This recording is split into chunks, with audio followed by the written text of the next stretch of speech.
আশবাআ সাইমান সাকাহুল্লাহু মিন হাউজি শারওয়া।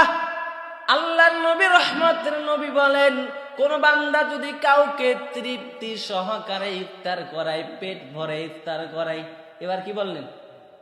কোন বান্দা যদি কাউকে পেট ভরে ইফতার করায়, আল্লাহর নবী রহমতের নবী বলেন, আল্লাহ পাক হাউজে কাউসার থেকে তাকে এত পরিমাণ পানি পান করাবেন, বান্দা জান্নাতে ঢোকা পর্যন্ত আর কখনো পিপাসা লাগবে না। চিন্তা করছেন? ওমান আশবা সাইমান সাকাহুল্লাহু মিন হাউজি শারবাতান লা ইয়াজমাউ হাত্তা ইয়াদখুলাল জান্নাহ।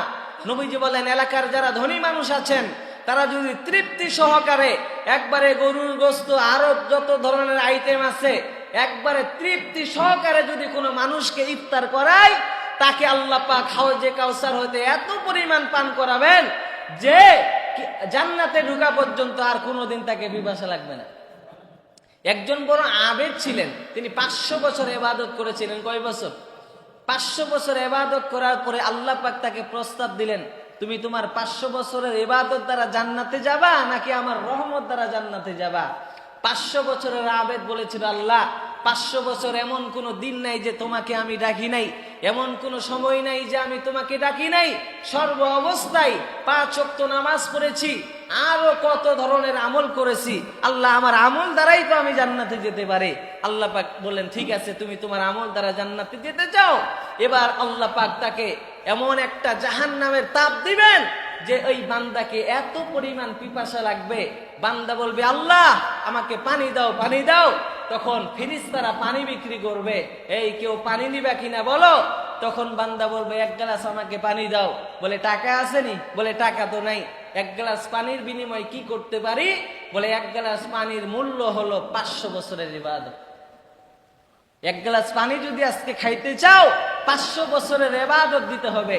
তখন আল্লাহর ওলি বলতেছেন যে আমার 500 বছরের ইবাদতের গুল্লি মারে, আগে পানিটা খাই, জীবন বাঁচাই।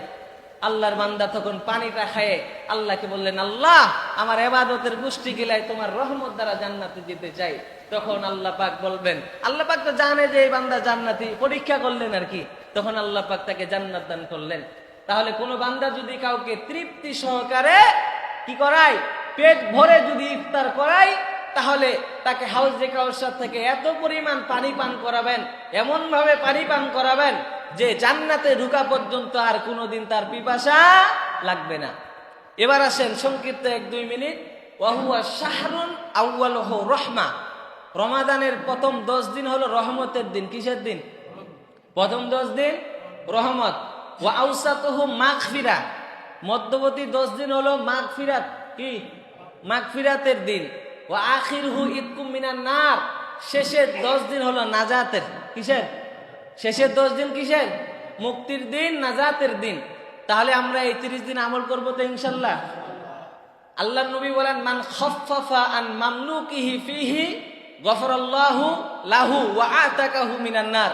আল্লাহর নবী বলেন, রমাদান মাসে কেউ যদি তার কর্মচারীদের উপরে দয়া করে, আল্লাহ পাক তার গুনাহ মাফ করে এবং তাকে জান্নাতের মেহমান বানায় দেয়।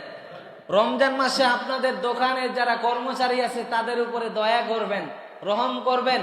রমাদান মাসে যারা আপনারা কামলা নেন তাদের উপরে একটু দয়া করবেন, বেশি কাজ করাবেন না। কথা বুঝাইতে পারলাম? কামলা বুঝেন তো, কর্মচারী বুঝেন তো, চাকর বুঝেন তো, এদের উপরে রমজান মাসে কি সর্ব অবস্থায় তো দয়া করবেন।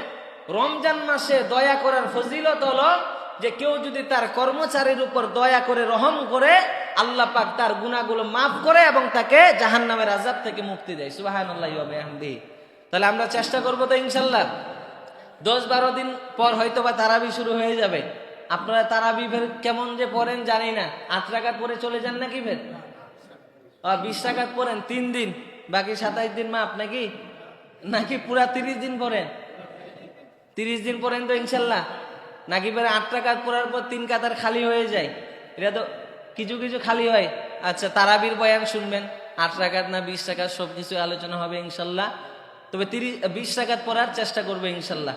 আগামী জুমায় ইনশাআল্লাহ তারাবি সম্পর্কে আলোচনা শুরু হবে। আল্লাহ তাআলা আমাদের সবাইকে রমজান সম্পর্কে যা আলোচনা করেছি আমার মনে হয় যে এটাই আমল করার জন্য যথেষ্ট। প্রায় 1 মাস আলোচনা করলাম রমজান সম্পর্কে। এগুলো আল্লাহ পাক আমাদেরকে আমল করার তৌফিক দান করুক। যারা সুন্নত পড়েন নেই সুন্নত